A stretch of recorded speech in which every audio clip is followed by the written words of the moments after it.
Hey, first-time home buyers, listen, I feel your pain. Believe it or not, I've been there before. I'm walking through the process of first-time home buying with several buyers now, and I always really feel it deeply that I wish I could help you more than I can. But let me give you 4 tips to be able to ease the pressure of home buying for you.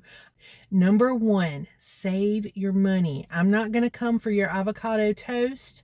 Enjoy your life, but make sure that you've got savings built into your budget. There is money automatically coming out of every paycheck, and it is going into savings no matter what. Don't just throw whatever is left at the end of the week into savings. Make sure it is a line item on your budget.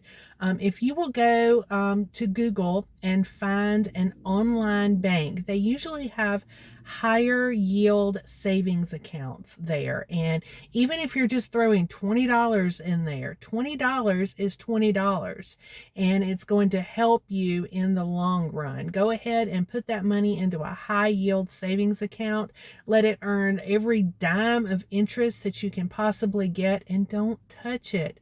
That emergency trip to the beach, or wanting to go out to a fancy dinner just because you haven't in a little while, make sure that you are budgeting for that separately. This is a savings account for your home purchase.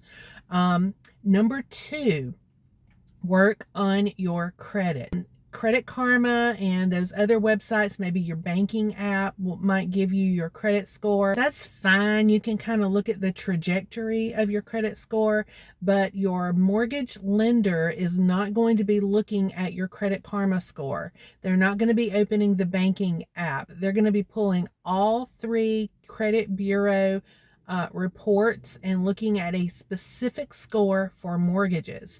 They're also going to be looking for different line items on your credit report. There are things that matter. There are things that don't matter. There are things that matter more than others. I'm going to tell you to talk to a lender.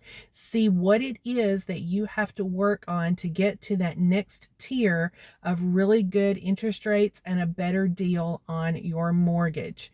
Number 3, you need to find a buyer agent, and you probably need to start looking well before you think you do.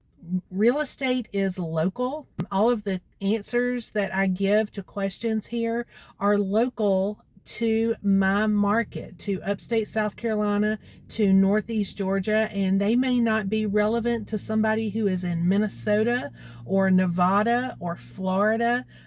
Real estate is very local. Follow a few real estate agents online. Find the ones that explain things well in a way that you can understand. Don't fall for the TikTok dances. I am all for dancing and having fun, but make sure there's some good information there as well. Don't hire somebody because they've got a cute dress or they can dance well. Make sure that they can actually real estate well.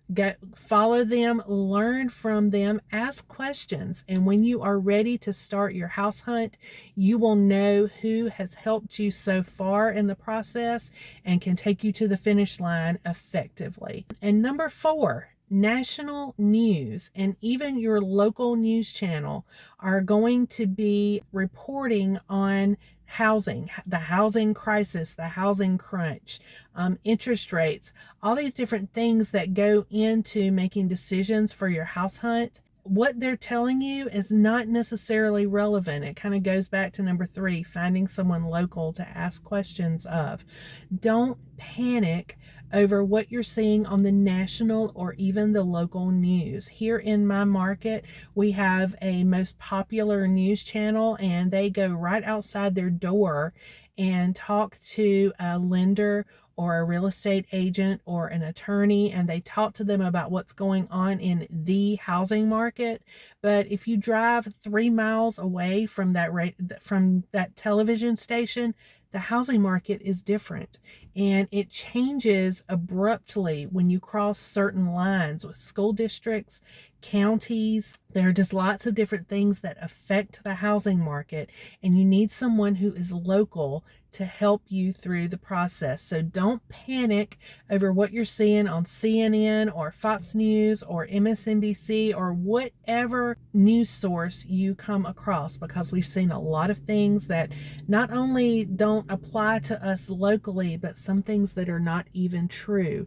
If you are watching the national news on the NAR settlement, for instance, there's a lot of things that just absolutely are not true, and people are panicking over it. Don't panic. Get a good, solid local source of information, and those are the 4 things that I'm going to tell you to do to be a more successful first-time home buyer. If you're looking to buy in upstate South Carolina or Northeast Georgia, I'd love to talk with you. I'm not going to pressure you to use me as a real estate agent, but follow along, subscribe, get some good information here, and when you are ready, call who you trust and communicate well with, because this is a very serious, expensive transaction you're about to do, and you need to be able to trust who's helping you through that process.